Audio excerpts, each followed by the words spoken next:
cuts I cut dry, some of them I cut wet. It depends on the look I'm going for. I am not doing what I would call like a precision cut on her, like a bob. So I'm not going to cut it wet. What I'm going for with her is softness. So anytime I'm going for a lot of softness, I'm usually going to cut it dry. And especially if I'm doing length, I'm going to cut it dry. Or if I'm working off of textured hair that's normally worn either straight or artificially curled, then I'm going to do it dry.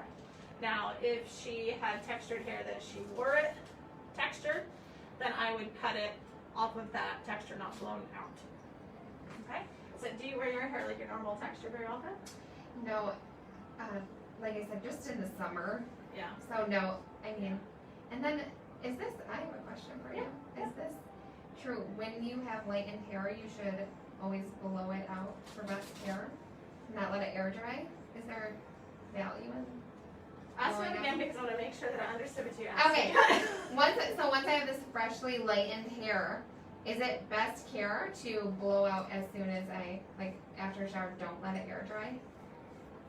Or does it not matter for lightened hair? Is So that I guess a myth? the reason why I wanted you to rephrase that is because I just want, or to not rephrase it, is to ask me again, is because I just wanted to make sure that you meant like, are you, even if you were to let it air dry, would you then go through and alter the texture artificially with either a flat iron or a curling iron, or would you let it air dry to style it however you were going to style it? So in the Or, summer months, leave it like I that, would leave so- it. In the summer months, leave it. Would not go through and do anything. So I am one or the other. I do not let it air dry and then style. Okay. So my answer to that is going to be ish. Okay.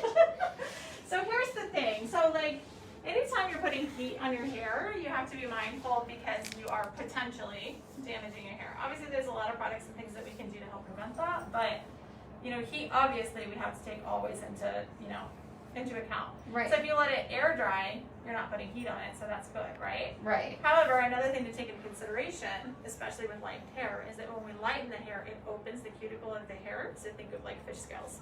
So it opens those cuticles of the hair. And so when we blow dry it, not like this, but when we blow dry it out, we can help us shut that cuticle back down. So there's a lot of variances there. Okay. Because you have to decide, okay, yes, I can shut the cuticle down, but yes, I'm using heat. So I'm not going to tell you that it's healthier, honestly, because there's something to be said in just letting it air dry, not putting heat on it. But at the same token, yeah, now your cuticle's open, so now you're going to want to have to use some kind of a product that's going to help seal that down, whether it's, Olaplex or B3 or, whatever, Okay. or the ionic bonding spray from Brazilian Blowout, whatever. Right. But if you let it air dry, at least you're not using heat on it. Right. So so that's a great question like because there's actually a little bit of merit to either one. Okay. Now, if you were asking me, should I let it air dry or blow dry it to then go ahead and artificially style it anyways with a flat iron or a curling iron, then for me, I would probably blow dry it just because you're going to get a smoother surface. As Okay. far as the health of the hair, that's still subjectable. Okay. I don't know, what are you guys' opinion on that? I would love to know what you guys think about that. That makes complete sense that it's just the products you're using and there's not one way or the other because there's benefit in both. It sounds Absolutely. like. I mean, Okay. I always tell Perfect. my clients when you can give your hair a break from all kinds of heat, do that. Right. Like if you can totally, but if you're gonna style it Yeah. anyway, then blow it out. Okay. But I mean, keep in mind, anytime you're not smoothing the cuticle down, then you should be using some kind of a product to help seal that cuticle. Okay. Okay? If you're gonna let it air dry, just use something that's gonna seal that cuticle. Okay. Because largely in part what we use to, when we're blow drying it smoothly, not rough drying it, not like that, but we're trying to shut that cuticle down. Right. So hopefully that answers No, your it does. Absolutely. And again, I would love your guys' feedback because I mean, Hannah says, "Miss being in that beautiful salon. Miss you all, Miss Beasley." And then sending you lots of loves and thank you for doing this. I've learned so much from you as a student. I owe you. It's from aw, Sarah. thanks. And then Christy is wanting to know how short you're going to cut it. I am not going short. I am not going short on her hair. So I love the length of her hair. We are just going to clean it up, and then we're going to add some movement. So I want to keep her length, but I want to take her from, a fine haircut. She does not have a bad haircut at all. So whoever cut her hair before did a great job. So I'm not saying that. But I want to take her haircut from good to a little bit extra. Like, how can we give her some movement even though she has long hair. Because I think that's something that a lot of clients and also a lot of stylists kind of fall into with long hair is it's not fun anymore because it's just a basic trim off the bottom. So let me just show you some quick little things that, you know, little tips and things that I've learned from so many of the amazing educators that I've, you know, worked with on how we can take this cut from being, there's nothing wrong with it, but taking it to just a little bit more fun. She likes her hair now. Yes, she's happy with her hair, correct? Yes. Okay. So I'm gonna have you hold that for me. So feet together, and then just tilt your head down for me. I'm excited for this movement. I feel like it's just, I didn't want to take off length, but like you said, it's just, to me, it's been feeling just kind of heavy, wide. And then if you look at the ends of her hair where I'm working right now, it's in a good shape, so I'm really not worried about that. And I know it's hard to see in the video, but she doesn't have a lot of split ends, so I'm not worried about that. I would remove length because the shape was out of balance, or because it wasn't in proportion with her body, which it is, or if she had a lot of split ends, which it isn't. So right now I'm just kind of cleaning off the ends, super basic, right? Don't even need to watch me do that, obviously, but I think a lot of times with long haired clients, we're like, oh, the only way I'm gonna be able to give her change is if I cut a lot of length off. Well, no, you don't necessarily need to do that.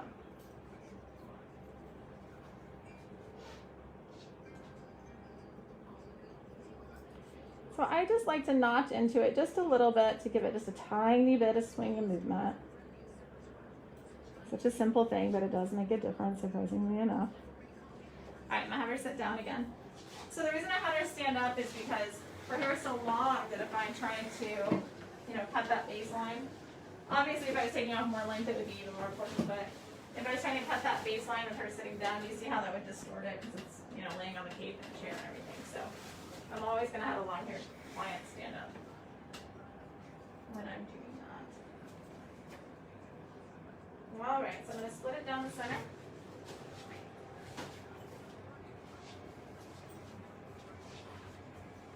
I'm smiling so big under my mask. We're just, you barely got it. I'm just so excited. All right, so I'm just gonna do basic outline first, and then we'll do some interior work. So I'm remembering how she wears her hair.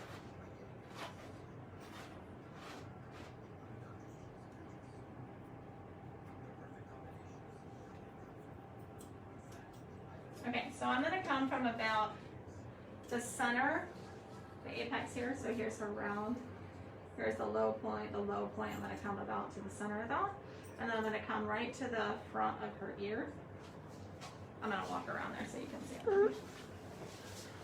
So basically, if you were to set the comb here, it's where the comb hits her head, it doesn't relief off. As a visual.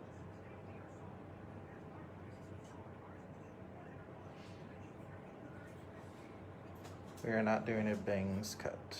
Correct.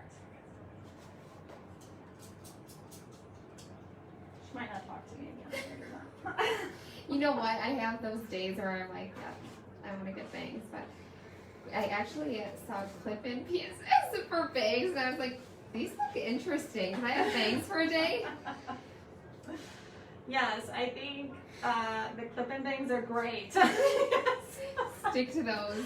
Because you're not growing them out. All right, so what I like to do is kind of create a guide for myself. So I want to look at her face and decide, you know, where I want some emphasis. So she has, I've seen in her on her Instagram page. I know this is harder now because we have to deal with people with masks, and so it's harder for me to see actual her face work right now, but thank God for social media, so I was kind of studying her face on social media in the last couple of weeks and also this morning. So I know she has a really great defined jawline, so I don't need to hide or distract from anything there. And then obviously she has really great eyes. So I'm going to take that into consideration when I'm doing her cut and also when I'm doing her paint. So what I want to happen is for this hair to just kind of open up and float this way. So if I wanted to kind of open up and float this way, I don't want it any shorter than that. Can you guys see what I'm doing? I think a lot of times we'll make a mistake and cut it a little bit too short up here, and then it's really more gonna, unless we're going for a curtain bang, that's a little different, I'm going for a completely different look. But also looking at the way she wears her hair, I want it to open and float and frame right here. So if you can see where my hands are when I do that, I don't want it any shorter than that. So, I'm just gonna kind of mark that for myself. Just to make it a little easier. And then I'm gonna take this side.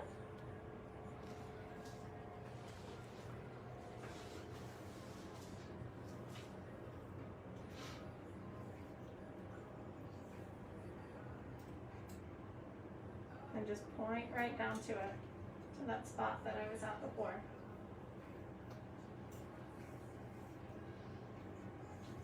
I did a quarantine haircut when I needed this lesson. It's all about angles. Yes, it is. I'm just pointing my shear down to that guy that I originally cut. Not And if my own you- hair, sorry. If everyone doesn't know, I did cut my own hair. I cut my And dad's so- hair. It's a disaster.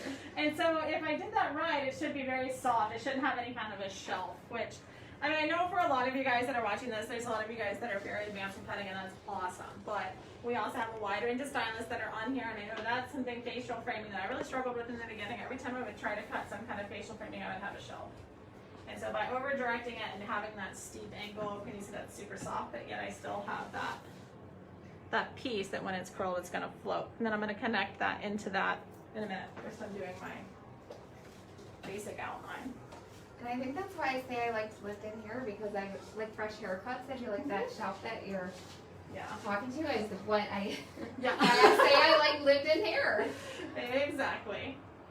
So now on the other side, instead of it pointing this way, I'm gonna point from my guide to my length.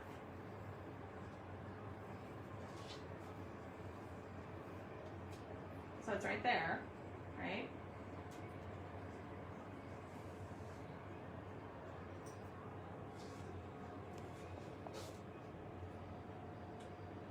So I'm just pointing from my guide to my length. And it's over directed by your nose. And then I'm gonna walk back down.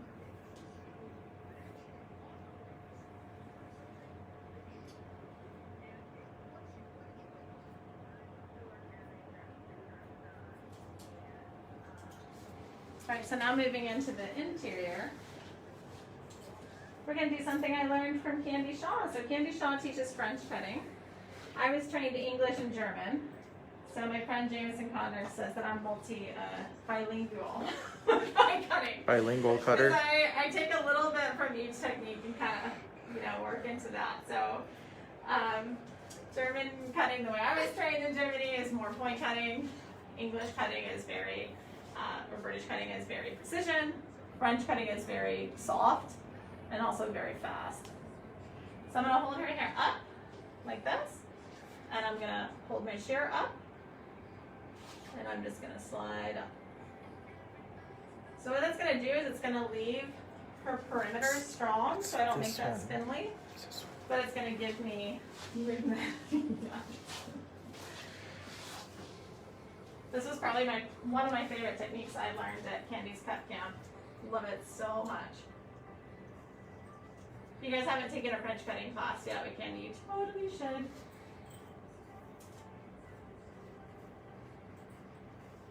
But that right there is, one of the things I say a lot when I'm teaching. People will ask me where I learned. And I always say, you should take as many classes with as many educators as you possibly can, even if it's outside of the norm of the way you normally work, because French cutting is totally outside of the norm of how I work. You can always find something from each educator and from each class, which you can incorporate into what you do. And so when I cut, color, balayage, blow dry style, whatever, it's little tidbits I've learned from probably literally hundreds, if not thousands, of educators over the years. Little things I took from this and that, and all the fun, amazing classes that I've taken. So I would strongly encourage you to take lots of different classes from lots of different types of educators, lots of different companies. French cutting is amazing. Who said that? Of course it is, but who said that? I want to say it's Sarah.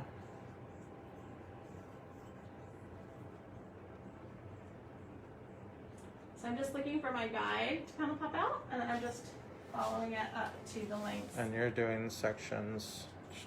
So I'm working off of, yeah, thanks babe. So I'm doing pie shapes off of her part line. So like this.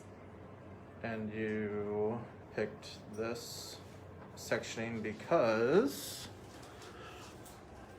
that, right? Yes. Okay. Yeah, so I'm working off of her primary part, yes. See video 1. But do you guys see how soft this is? So this is going to give her movement without that like stacking notching layer. So not like a super defined layer, more movement.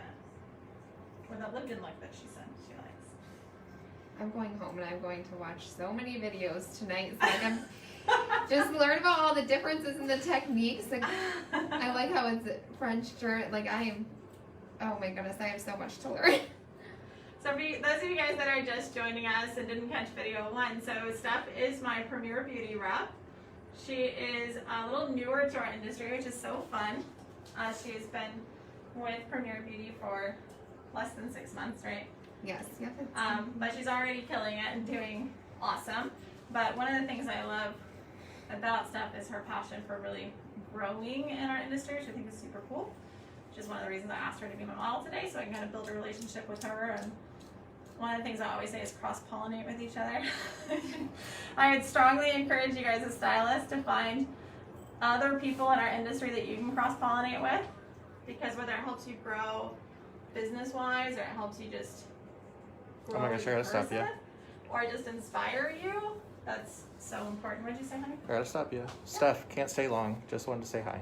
Steph Silvas? Yes, it is. Hi, Steph. I miss you. I love her so much. I love when you Um, light up about it. It's like the best. Oh. So you said you had so many friends. I love her so much. So this is Sarah again. I watched Candy's French cutting video during the quarantine, and when my cosmetology school reopened, I had a hard time going back to regular. My teacher, Oh, I know why are it's you Sarah, holding that your is." shears like that? Yeah, so with French cutting, you hold your shears completely different from British cutting, American cutting, from German cutting. And I'm gonna be honest with you, I still don't do it 100% correct the way that Candy does with French cutting. It is very different. It was funny because when Jared and I went to cut camp with Candy, he was new. You'd only been licensed for maybe a year. Something like that, yeah. Yeah. And I had been a stylist at that point for over 20 years. So one might assume that it would be easier for me or harder for him, right? It's totally the opposite.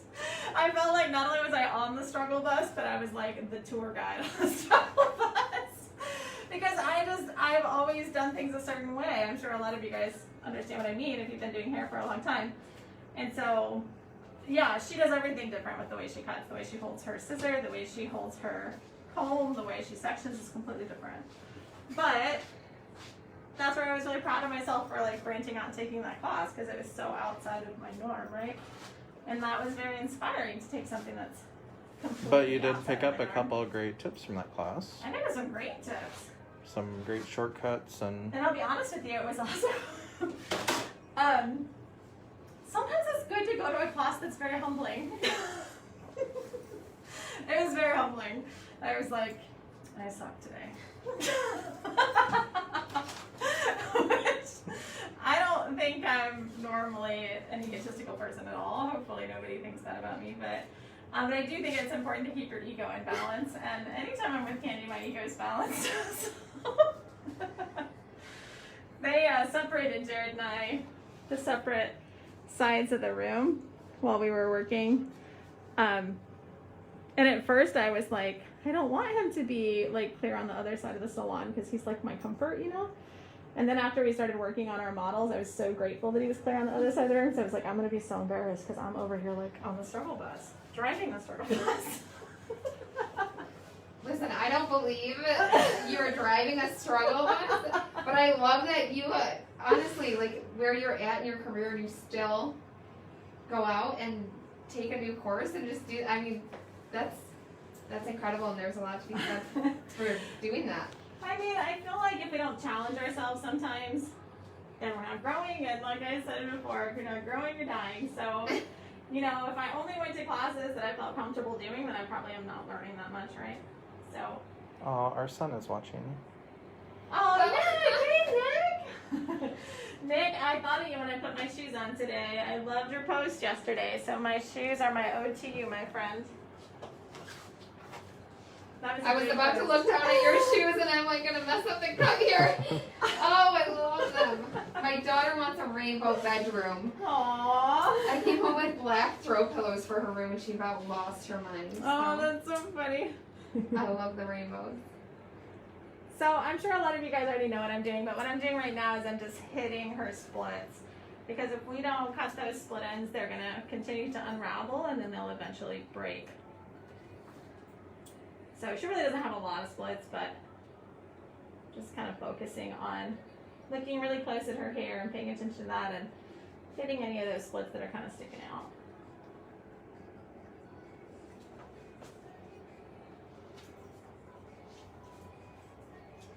So with when I said I had the split eye correction done, is that, what's the rule as far as treatments go between colors? Is there a timeline, like you shouldn't get a treatment done X amount of weeks before you come in for a color, or is there a rule about that?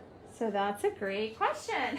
So, like I said before, Steph is my beauty rep for Premier Beauty. So what she's talking about is the Brazilian Blowout Rewind treatment, which is an anti-aging treatment for the hair that's pretty amazing. So I'm gonna have her explain real quick how that works and what that does, because she'll explain it better, because you know, you guys know that I'm an Olaplex educator, so I know all things Olaplex. I'm pretty well versed in Brazilian Blowout, but she's gonna be a little bit better at that. She explained it really well when she first got here. So explain how that works, and then I'm gonna answer that question for you. Okay, great. Yes, because I've been wanting to get this treatment done that they just launched. So Brazilian Blowout. Oh, I guess I could look at the camera now instead. At the shears. So the Rewind treatment is an anti-aging treatment for the hair. So essentially, it plumps the hair shaft with lipids, collagen, omega-3, 6, and 9. All of that goodness depositing the collagen and giving the hair a more youthful appearance. So why I personally want it, number one, I love all things anti-aging. And if you didn't know, anti-aging is for everyone. We start losing collagen in our 20s. So this is not just for those people embracing their grays, although it is great for softening the texture, gray wiry texture, preventing yellowing. But I have natural wave. I've never wanted the full Brazilian Blowout smoothing treatment. I do want the smoothing anti-frizz properties, but I want this treatment done to plump up my, give me, you know, just more natural volume. This is a chemical-free service, and I want that done for my wavy natural hair. So yeah, that's what I'm talking about. I just want to know what the timeline, what my beauty cycle should be as far as treatments go and color. Beauty cycle. I like Yeah, that I word. love that word, beauty cycle. So that was a great question. So what I talk to my clients about with treatments and things like that is to not have it done right before I balayage you, because I'm just going to pull it off when I balayage you. It's going to pull right through it. Okay. So ideally having it done afterwards.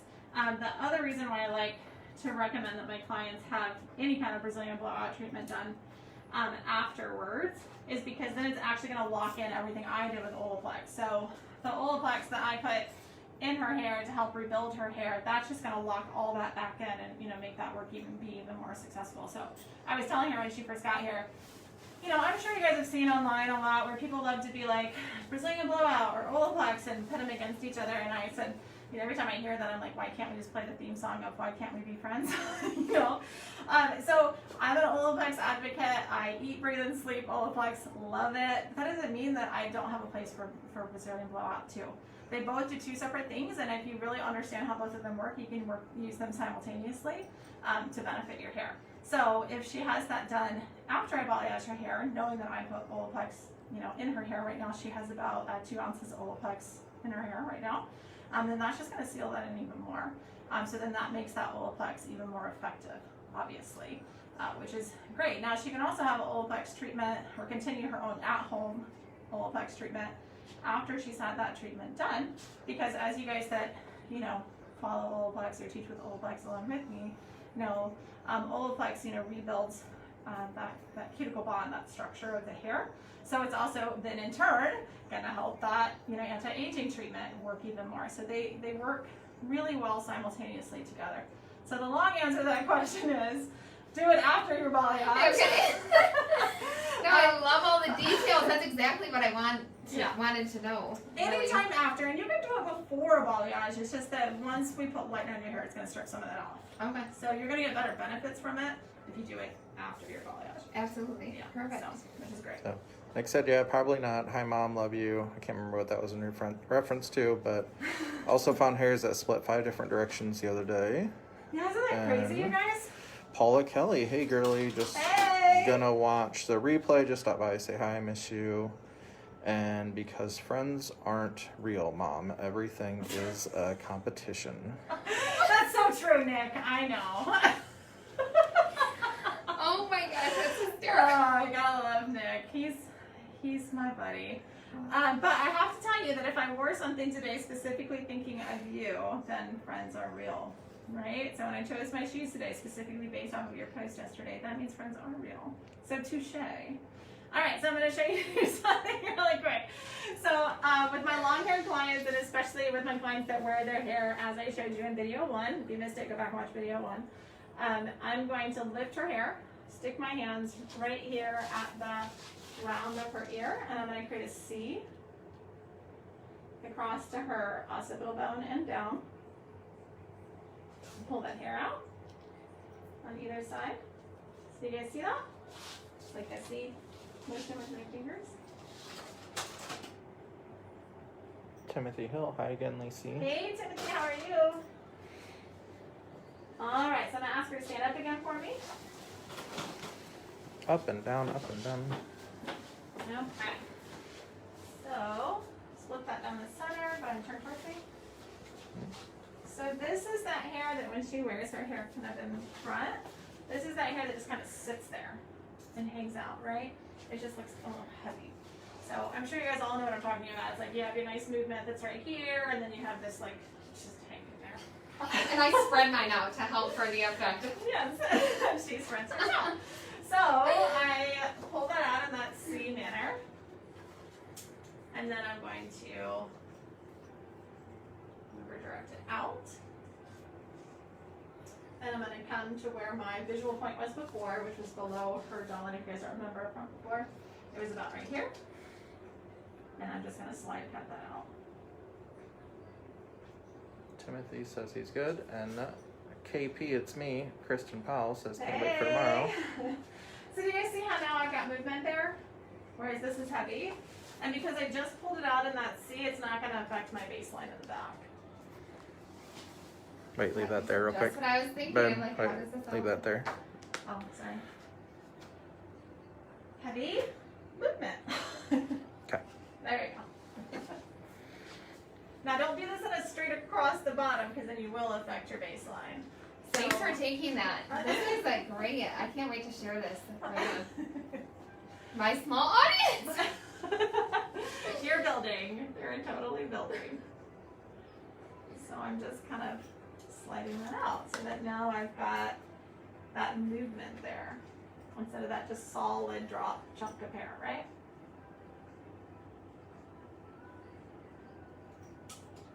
Do you see that?